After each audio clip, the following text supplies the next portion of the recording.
Assalamualaikum warahmatullahi wabarakatuh. Alhamdulillah wassalatu wassalamu ala Rasulillah.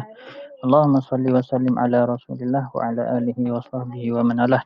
Alhamdulillah, syukur kepada Allah Subhanahu wa taala. Pagi ni hari ni kita sambung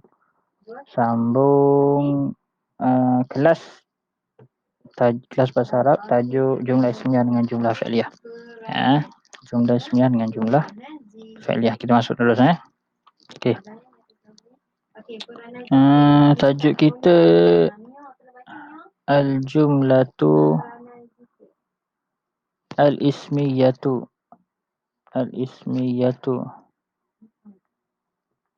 wa dan al-jumlatu al-fi'liyatu. Okey, itu Ustaz dah cerita, kita semua dah tahu jumlah apa di jumlah fi'liyah, apa di jumlah ismiyah. Jumlah ismiyah ialah satu perkataan yang bermula dengan kata nama. Jumlah fi'liyah ialah perkataan yang bermula dengan ayat, bukan perkataan, ayat yang bermula dengan kata kerja. KK kata kerja, KN kata nama. Okey, kita masuk. Macam mana? Kita dah tahu jumlah ismiyah ni bermula dengan kata nama. Kita dah tahu jumlah fi'liyah ni bermula dengan kata kerja. Tapi macam mana kita nak tahu bila kita tengok perkataan tu, bila kita baca ayat tu, kita tahu ini perkataan ni ada kata nama. Ini adalah perkataan kata kerja. Ciri-ciri yang pertama, kita ada dalam video ni Ustaz akan cerita 3 ciri. 3 ciri ataupun cara macam mana kita nak kenal perkataan tu adalah kata kerja. Kita mula kata kerja dulu. Okey, yang pertama dia menggunakan kata dasar. Kata dasar di dalam bahasa Arab, perkataan tu menggunakan kata dasar. Kata dasar tu kita tahu dalam bahasa Arab kita ada 3 perkataan. Dalam bahasa Arab, kata dasar semuanya ada 3 perkataan dan 2 daripada 3 huruf dia adalah berbaris atas. Kataba, contoh qara'a, kataba, ataupun nama, ataupun ba'a, ataupun amila.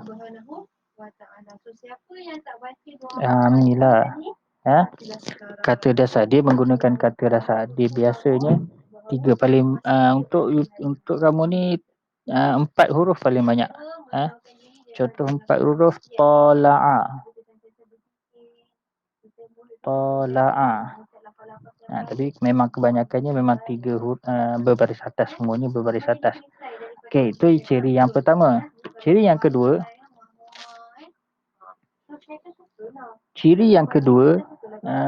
kata dasar tadi tu dia bersambung di depan dia 4 huruf ini.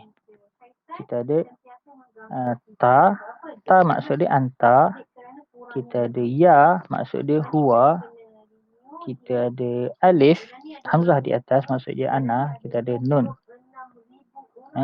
Empat huruf ni mempunyai maksud masing-masing. Bila dia bersambung dengan kata dasar, dia memasukkan maksud ni tadilah anta, huwa, ana dengan nahnu. Kata dasar contohnya qara'a. Contoh kata dasar kita ambil qara'a. Dia jadi taqra'u. Anta membaca, kamu membaca. Ataupun yaqra'u, dia sedang membaca. Ataupun aqra'u, saya sedang membaca. Ataupun naqra'u, kami sedang membaca. Macam tu. Okey. Mesti 3 huruf ini sahaja. Dia bersambung di depan. Kalau dia bersambung di belakang, tunggu kejap. 4 huruf, bukan 3. 4 huruf ni dia bersambung di depan. Okey. Kalau huruf di belakang, dia ada satu lagi. Ciri yang ketiga, sambungan huruf di belakang. Kata dasar, contoh qara'a. Qara'a ni kata dasar lah, contoh kata dasar. bersambung di belakang ada ta. Sama ada ta tu berbaris sukun, berbaris atas, berbaris depan ataupun baris bawah. Mana-mana huruf, mana-mana baris dia. Mana baris dia untuk kamu dia. Jadi contoh qaraat. Qaraat. Qaraat. Qaraat ni maksud dia hiya. Dia perempuan. Ta yang baris sukun. Ta yang baris sukun maksud dia hiya. Ta yang baris depan maksudnya dia jadi ana. Kalau ta baris bawah dia jadi anti. Macam tu. Dia ada maksud. Setiap baris dia ada maksud dia lah. Kalau dia baris atas, qara'ta, dia jadi anta. Maksud dia anta. Okey. Tapi yang penting dia ta ni dia bersambung di belakang. Di belakang kata dasar. Dia biasanya salah satulah. Dia sama ada dia dah bersambung di depan, dia tak bersambung di belakang. Kalau dia dah bersambung di belakang, biasanya tak bersambung dah dekat depan. Okey. Itu ciri-ciri kata kerja. 3 kata kerja. Kita ambil pula 3 ciri-ciri, 3 ciri kata nama. 3 ciri kata nama. Macam mana kamu nak kenal dia adalah kata nama? Yang pertama, perkataan tu dia bersambung dengan alif lam di hadapan dia. Contohnya kitabun. Kitabun. Dia ada alif lam bersambung kat depan dia. Dia akan jadi al-kitabu. Perkataan yang ada alif lam dia adalah kata nama. Automatik dia adalah kata nama. Kecuali memang perkataan asal dia tu ada alif lam kat depan. Dia tak jadilah. Contohnya apa? Tak ada contoh. Okey. Dia mesti sambungan. Alif lam tu dia mesti sambungan daripada sambungan. Dia mesti perkataan tu asal dia tak ada alif lam, dia boleh bersambung. Contoh yang lain, al-baitu. Baitu. Al-baitu. Al-baitu. Macam tu. Al-baitu, baitu maksud dia rumah. Al-baitu maksud dia rumah. Ta yang dekat belakang ni bukannya maksud dia saya. Bukan maksud dia kata nama. Kata kerja. Tak. Dia memang perkataan asal. Perkataan asal dia 3 huruf. Ta dekat belakang tu adalah huruf asal. Bukan huruf sambungan. Kalau yang ciri kata kerja tadi, dia mesti 3. Dia dah ada 3 huruf. Lepas tu dia bersambung dengan ta dekat belakang dia. Ini tak. Ini tak. Okey. Satu, dia ada alif lam. Yang kedua, perkataan tu berbaris tanwin. Perkataan baris tanwin.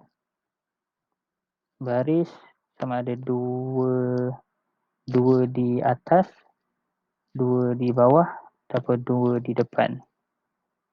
Kalau dia ada baris ni dekat hujung dia, huruf di hujung tanwin dia selama-lamanya huruf di hujung. Dia tak ada huruf yang pertama baris tanwin, tak ada.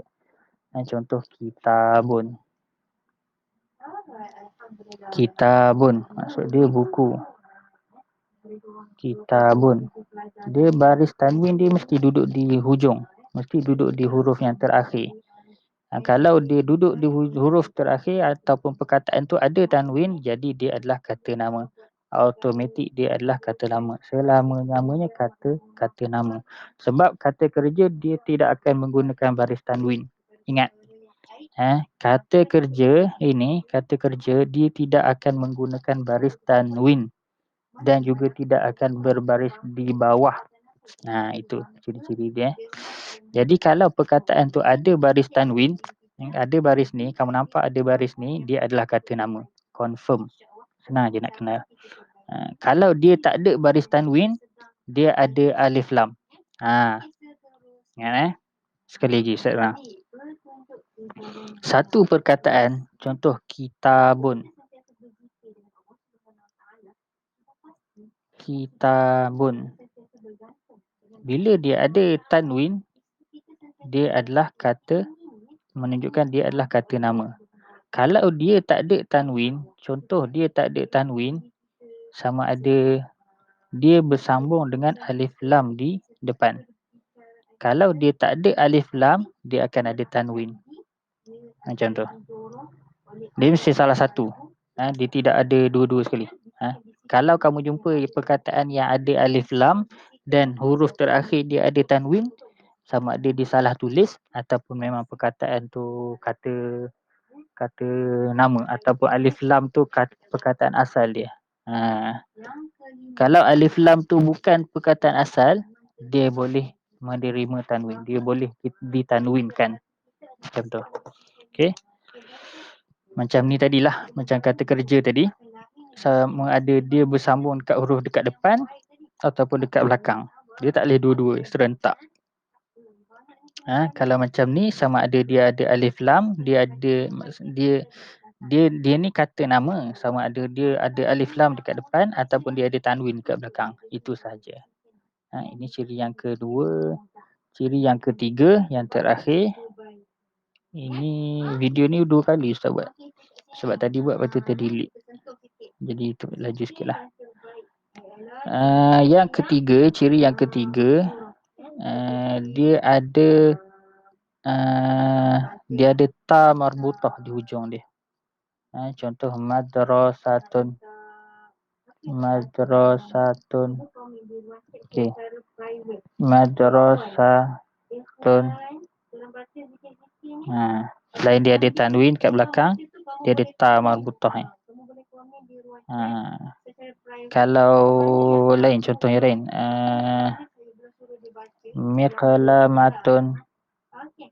miqlamatun bekas pensel. Miqlamatun. Biasanya kalau perkataan kata nama ni dia panjang-panjang, dia bukan 3 ataupun 4 huruf lah. Ada perkataan kata kerja yang sampai 6 huruf, tapi bukan dalam UPKK lah, yang tu dalam sekolah menengah nanti kamu belajar. Okey, dia ada ta marbutah. Ciri yang terakhir, dia ada ta marbutah. Dia ada ta marbutah. Dan lagi satu tambahan. Tambahan yang keempat, perkataan tu adalah nama orang, nama khas. Contoh Fatimatun.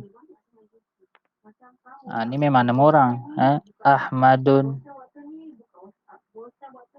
Ni nama orang. Ahmad, Fatimah, Aliyun. Ni memang kata nama khas dia. Memang kata nama khas dia, kira kata nama lah. Kamu janganlah tengok Fatimatun ni ciri-ciri kata kerja ke kata nama. Tak, di Fatimatun memang nama orang. Kita pun tahu. Ataupun huwa. Perkataan ataupun kata-kata domir. Dia dikira kata nama juga. Huwa.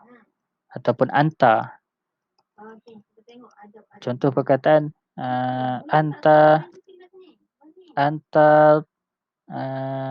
anta